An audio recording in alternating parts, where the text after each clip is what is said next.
Now we're going to look at multi-band dynamics processing. This takes the same principle as when we looked at compression. However, this deals with compression over ranges of frequency. Here I'm using the Multiband Dynamics plugin from Avid. This has a good representation and shows exactly what each band is doing. As you can see here, I have 4 separate compressors. One for the low range, one for the low mid-range, one for the high mid-range, and one for the high range. All of the parameters for each band are identical. However, I have control over each of them independently. In our analysis window up here, we can decide the range of frequency within each band. So for instance, our low frequency here, or our compressor 1, is dealing with frequencies from 20 Hz up to 100 Hz. So this compressor here is only affecting this range of frequency. Our compressor 2, our second band, is dealing with frequencies from 100 up to 500. The third band from 500 up to 3000, and our fourth band from 3000 up to 20,000. Let's have a listen to this and see what it sounds like.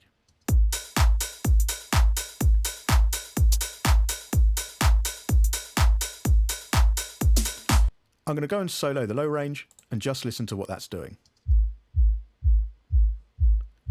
Now I can decide how much of this is being taken up for this compressor.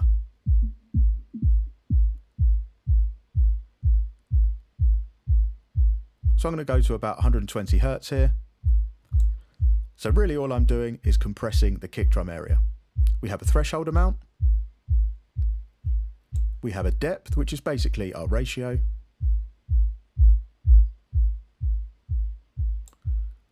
We have a gain control here to make up the gain we've lost.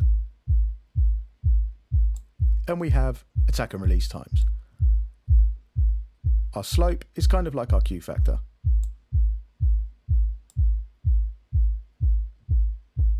So we're going to go fairly fast on both the attack and release.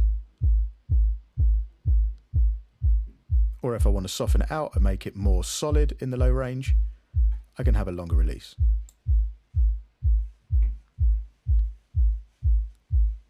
Let's bypass this.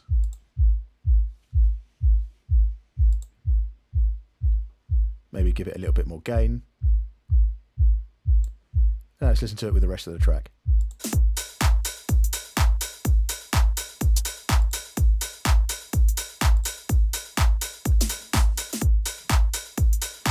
Let's listen to the upper mid-range.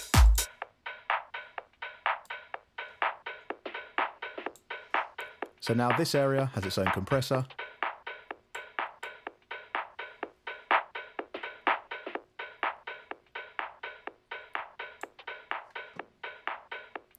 It's pretty good. Let's have a slower attack.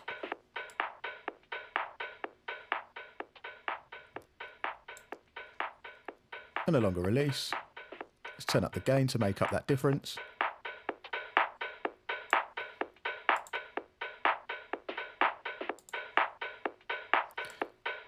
So there's a bit more smack in that area.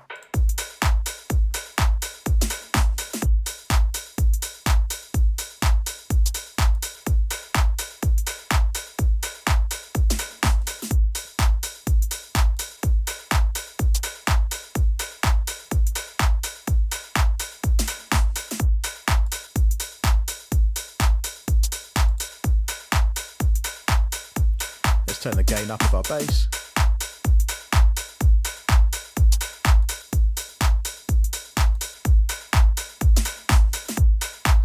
So what we have here is now a more compressed low range for our kick and a more compressed upper mid area, which kind of houses our lower part of the hi-hats and the higher part of the claps. This now makes a much more exciting sound to our drums. Let's bypass again, listen without, and then listen with.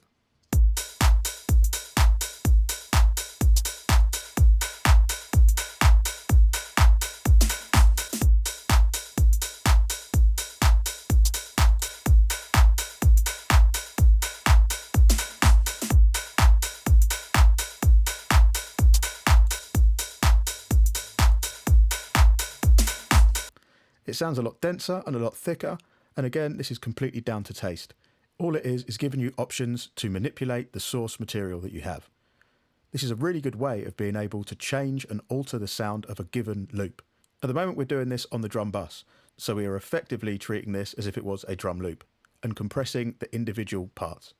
I could compress the whole thing together. However, doing it this way gives me control over compression within a specific range or band of frequency.